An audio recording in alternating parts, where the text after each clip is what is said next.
Hello जी। Hello hello hello, कैसे हैं हमारे सारे होनहार। उम्मीद करता हूं आप सब होंगे एकदम मस्त और जबरदस्त। दोस्तों, अभी ना जनवरी 2026 के एग्जाम हुए।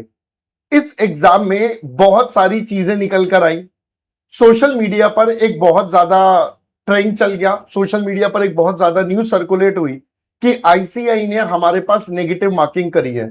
हमने भी वो कॉपीज देखी है, हमें भी दिखा कि हाँ नेगेटिव मार्किंग हुई है। उसके बाद कुछ पोस्ट के स्क्रीनशॉट एंड सो ऑन, बहुत कुछ सोशल मीडिया पे चला।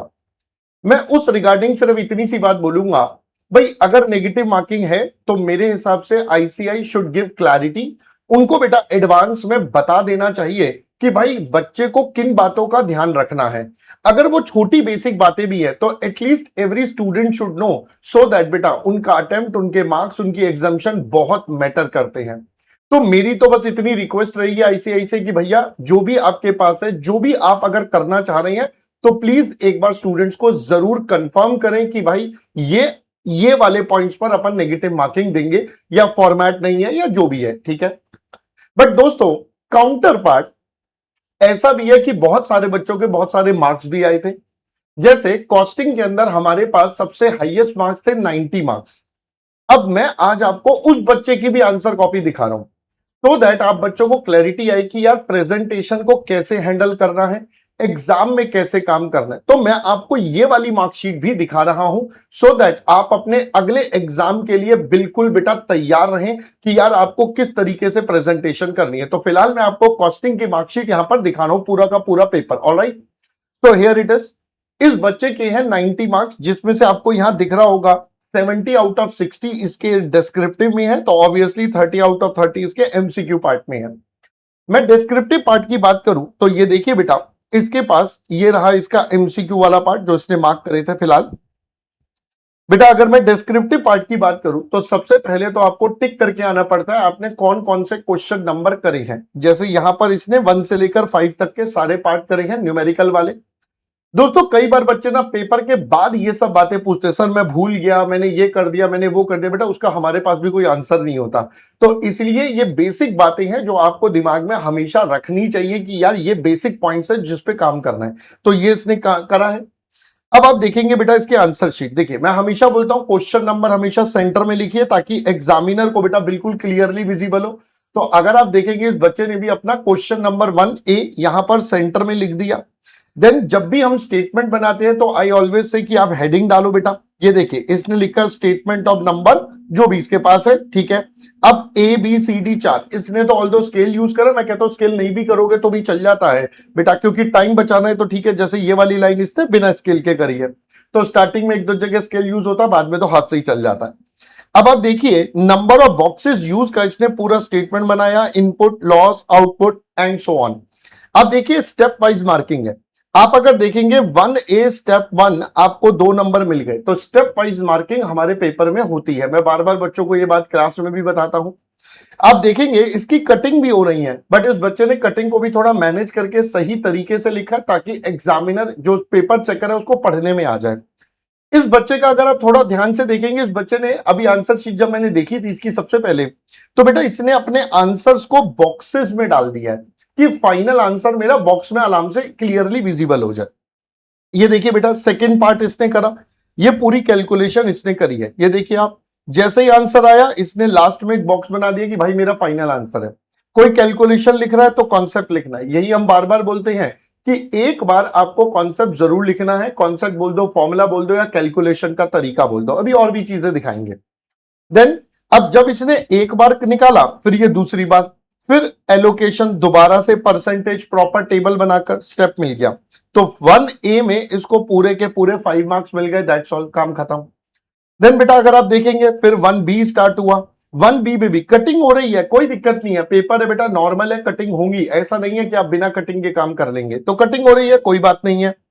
आप देखिए बेटा अब यहां पर भी इसने प्रॉपर स्टेटमेंट बनाकर, जैसा मैं हमेशा बोलता भी हूं कि आप यहां पर कैलकुलेशन जरूर मेंशन करें, कैलकुलेशन जरूर मेंशन करें। मैं क्लास में भी बोलता हूं जब भी कोई स्टेटमेंट बना रहे हैं, कुछ भी कर रहे हैं, वहां पर कैलकुलेशन दिखाना जरूरी है। सो देखिए कैलकुलेशन हम पूरी पूरी क्लियरली दिखा रहे हैं। तो भाई जब तक आप पूरी क्लैरिटी दोगे तो सब कुछ सही है। देखिए नंबर मिल रहे हैं। उसके बाद यहां पर आता है 1 marks, again step wise marking. फिर इंक्रीमेंटल प्रॉफिट निकाला जैसे अपन क्लास में निकालते हैं। आप देखिए बेटा अगेन इसके प्रॉफिट और लॉस आ गए। अब कंक्लूजन भी लिखना होता है, मैं हमेशा बोलता हूं कंक्लूजन की एक लाइन जरूर लिखनी है। भाई ने कंक्लूजन की लाइन भी लिखी है, देखिए फाइनली इसको स्टेप के नंबर मिले फाइनल डिसीजन मेकिंग के, and he got 5 out of 5। तो भाई कहने का मतलब है अपने को काम पूरा प्रॉपर तरीके से करना है, प्रेजेंटेशन को फॉलो करना है। That is the basic golden rule जो हम क्लास में भी बार बार रिएट्रेट करते हैं कि नहीं भाई ये चीजें तो बेसिक्स हैं जो आपको फॉलो करनी है, ठीक है। हाँ स्टिल मैं मानता हूं कुछ बच्चों की कॉपीज में हो सकता है डिफरेंस भी हो, कुछ बच्चों की कॉपीज में इश्यूज भी हो, दैट्स फाइन बेटा।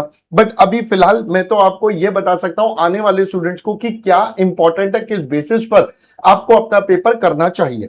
ये देखिए क्वेश्चन नंबर 1C करा है, प्रॉपर कैलकुलेशन पहले लिख दिया ए, ये देखिए यही हम लिखते थे, फाइनल आंसर आया नंबर लिख दिया।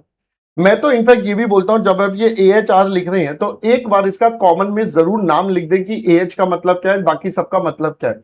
मतलब होगा तो बेटा बहुत सारी आसानी से क्लैरिटी आपके पास आ जाएगी। देन दोस्तों अपने पास इसमें उसको 4 मार्क्स मिले हैं। सो फाइनल में 4 मार्क्स मिले, यानी कि इस पूरे 15 में से 14 नंबर मिले, 1 मार्क्स इसका यहां पर डिडक्ट हुआ। अब बच्चा पूछेगा क्यों हुआ, बेटा ये तो लिखा नहीं है क्यों हुआ, बट ठीक है 1 नंबर कटा है, मे बी इसकी फुल फॉर्म नहीं लिखी, आई कैन एज्यूम दैट, और तो कुछ अभी दिख नहीं रहा।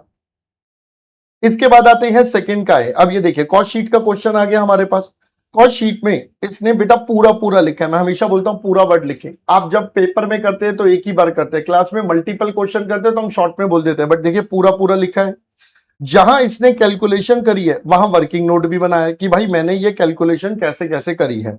एंड फाइनली बेटा इसके आप देखोगे स्टेप वाइज आपको मार्किंग मिल रही है, 4 नंबर मिल गया, 1 नंबर मिल गया, देन 3 नंबर, 1 नंबर। यहां इसने वर्किंग नोट्स अलग से दिखा दिए प्रॉपर की आपके पास क्या क्या कैलकुलेशन है। वर्किंग नोट में शॉर्ट फॉर्म जो ऊपर थी वो यूज कर ली है, कोई दिक्कत नहीं है।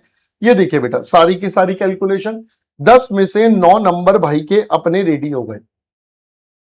तो बेटा कहने का मतलब है आपको प्रेजेंटेशन रखनी पड़ेगी, ये प्रेजेंटेशन के लिए प्रैक्टिस करनी पड़ेगी। मैं पहले दिन से बोलता हूं try to practice like you are giving the exam, तभी बेटा हैबिट बनेगी और स्पीड बनेगी, वरना कई बार प्रेजेंटेशन के चक्कर में पेपर रह जाता है बहुत बच्चों का। सेकंड भी इसमें भाई ने गलतियां करी हैं तो देखिए 0.5 मिला, यहां पर एग्जामिनर ने बता भी दिया ये गलत है भाई, इसकी कैलकुलेशन में कुछ गड़बड़ है, यहां पर भी प्रॉब्लम है। तो कुल मिलाकर इसको इस क्वेश्चन में सिर्फ 1 नंबर मिला, 9 पहले में 1 इसमें, तो बेटा टोटल 10 नंबर मिले हैं। देन अगला आया थर्ड ए, अगेन बेटा अब आप देखेंगे यहां तक तो भाई ने स्केल यूज करा, उसके बाद आगे से हाथ से ही खींच दी लाइन। मैंने बोला था प्रेशर में आकर यही होता है, तो आप डायरेक्ट हैंड से भी कर सकते हो। हमने बेसिस लिखा है, कैलकुलेशंस भी यहां दिखाई हैं, और कैसे कैसे बांटा है वो भी हमने यहां पर दिखाया है। देन बेटा आपके पास ये वर्किंग नोट्स है आपके। देन आप यहां पर देख लीजिए सब कुछ प्रेजेंटेबल फॉर्म में एकदम A1 क्लास से भाई ने अपने आंसर में प्रेजेंट करा है, and that's how he has got his 90 marks. I hope you are getting this बेटा।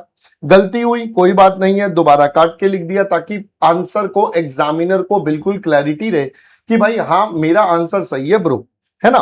एंड सिमिलरली आप देखते रहेंगे तो बेटा पूरा पेपर इसका इसी पैटर्न पर है। ये देखिए फोर्थ का एक क्वेश्चन थोड़ा सा स्पेस कम पड़ रहा था, जैसे कई बार बच्चे पूछते भी हैं, तो इसने ये मार्जिन को भी यूज कर लिया, क्योंकि स्पेस कई बार टेबल में कम पड़ता है, तो yes you can use the margin in case अगर जरूरत है। आप देख भी पा रहे हैं यहां पर, और पूरा आंसर देख लीजिए। आप ये देखिए कैलकुलेशन में मैं हमेशा बोलता हूं बेटा जब आप वेरिएंस लिखे तो पहले कॉन्सेप्ट या फॉर्मूला लिखें, भाई ने लिखा है, और यहां पर तो आपको पूरा पूरा लिखना पड़ेगा। आप देखिए फुल मार्क्स मिल रहे हैं भाई, 10 में से इसको 7 नंबर मिले हैं। देख लेते कितने मार्क्स का क्वेश्चन था। देन बेटा फोर्थ का बी है, अगेन इसने कुछ कॉस्ट शीट बनाई है, 4.5 मार्क्स। कैलकुलेशन दिखाई है जैसे हम स्टॉक की कैलकुलेशन और बाकी सब दिखाते हैं, जो मैं हर बार बोलता हूं कैलकुलेशंस भी दिखानी है। सो आई होप दोस्तों पहले आपको ये समझ में आया, रिकंसिलिएशन बनाया, प्लस माइनस आपके पास है, गॉट इट।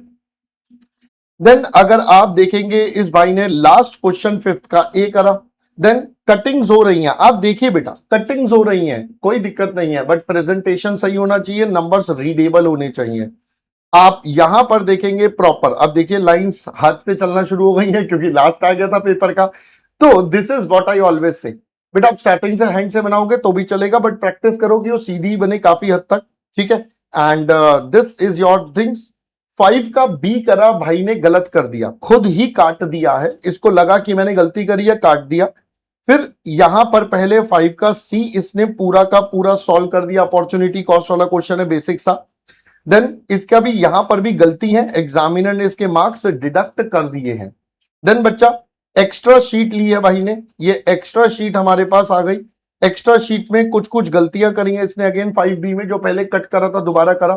तो अगर आप 2 बार करेंगे तो एक बार उसको कट जो करेंगे वो काउंट नहीं होगा, दूसरा वाला काउंट होगा, आप देख लो बेटा। तो फाइनली यहां पर आकर इसका पूरा पेपर कंप्लीट हो गया। कंप्लीट होने के बाद आपके पास ये एक एनालिसिस शीट आती है रिजल्ट की। भाई ये 14 मार्क्स का क्वेश्चन था जिसमें 3 पार्ट्स थे, इसमें से कितने कितने मिले। तो बेटा पहले क्वेश्चन में 14 में से 14 मिले हैं। फिर सेकंड क्वेश्चन 14 का था 9 5, 9 में से 9, इसमें 1, टोटल 10। देन बेटा 8 में से 7 मिले हैं, 6 में से 5, 7 7 7 7 6 6, यहां पर कम मिले हैं, यहां पर कम मिले हैं, ये वाला अटेम्प्ट ही नहीं करा था तो बात ही खत्म, ऑप्शनल में छूट गया। तो अब आप देखेंगे बेटा यहां पर आकर कि आपका पूरा पेपर चेकिंग कैसे हुआ। देखो मैं फिर से बोल रहा हूं, यस मैं भी इस बात को मानता हूं कि जहां जहां नेगेटिव मार्किंग होती है, ICI should tell the students that these are the areas जहां पर नेगेटिव मार्किंग होगी। तो उन नेगेटिव मार्किंग एरियाज को सो दैट हमारे स्टूडेंट्स बेटा अच्छे से कवर कर पाए और वो गलतियां पेपर में ना करें, ताकि 1-2 मार्क्स की वजह से जो बच्चे पासिंग पॉइंट पर रह जाते हैं या एग्जामिशन पर रह जाते हैं, भाई वो बच्चे एटलीस्ट अगले अटेम्प्ट में पास हो जाएं। तो भाई अपन तो यही कहेंगे बच्चों, आप अपनी तैयारी को मजबूत करिए, प्रेजेंटेशन करिए, प्रैक्टिस करिए, मॉक टेस्ट दीजिए, सो दैट बेटा आप अपने एग्जाम्स में बहुत अच्छे तरीके से परफॉर्म करें। ठीक है, चलिए बाय बाय गाइस। और लास्ट में जैसा मैं बोलता हूं, पढ़ते रहें, आगे बढ़ते रहें, क्योंकि बेटा अंत में सिर्फ पढ़ाई काम आओगी। Bye bye guys.